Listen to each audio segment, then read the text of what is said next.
வட்டிக்கு வாங்கியிருக்கிறாங்க, அதை கட்ட முடியாம தான் சிரமப்பட்டுட்டு இருக்கிறாங்க. அவங்க கிட்ட போய் பணத்தை ஏமாந்து டூர் போயிட்டு வந்து இன்னொரு கடன்காரன்ட்ட பதில் சொல்ல வேண்டிய நிலைமைக்கு தள்ளப்படுறாங்க. இப்படிப்பட்ட மன இறுக்கத்திலிருந்து விடுதலை பெறணும்னா, நீங்க பெருசா சாதிக்க வேண்டியது ஒண்ணுமே கிடையாது. ஒரு 10 நிமிஷம் உட்கார்ந்து அமைதியா யோசிங்க. யோசிக்காம தான் நம்ம நிறைய நஷ்டப்பட்டிருப்போம். யோசிச்சோம்னா நஷ்டப்பட மாட்டோம். இது எப்படி கதை அப்படின்னு சொன்னா, அவங்களுக்கு தேவைங்கிறது ஒரு ரூ. 10,000 தேவைன்னு வச்சுக்கிறீங்களேன். இன்னைக்கு ஒரு 1/4 சவரன் நகையை வச்சு 10,000 வாங்கிடலாம்.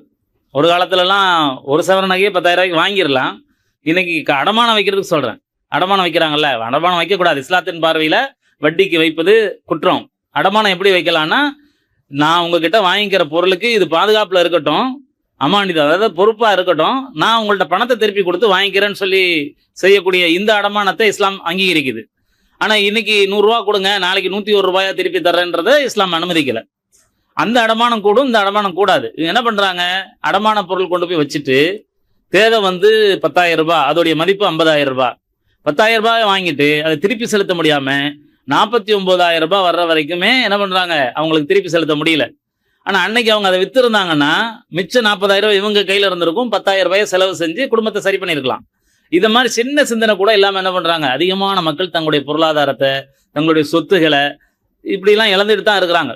இன்னும் சில பேர் தாம் பெத்த பிள்ளைகளை இது மாதிரி அடமானம் வச்சுட்டு மீட்க முடியாமலாம் இருக்கிறாங்க. சமீபத்துல கூட ஒரு சகோதரி போய் கலெக்டரா இருக்கிறவங்க போய் மீட்டு எடுத்துட்டு வராங்க. அதாவது சப் கலெக்டர், இது 18 பேர்களை அடிமையா வச்சிருக்கிறான். என்னன்னு பார்த்தா, நாங்கெல்லாம் 10,000 5,000 வாங்கியிருக்கிறோம், அதனால எங்க பிள்ளைங்களை அடமானம் வச்சுட்டோம் அப்படின்ட்டு.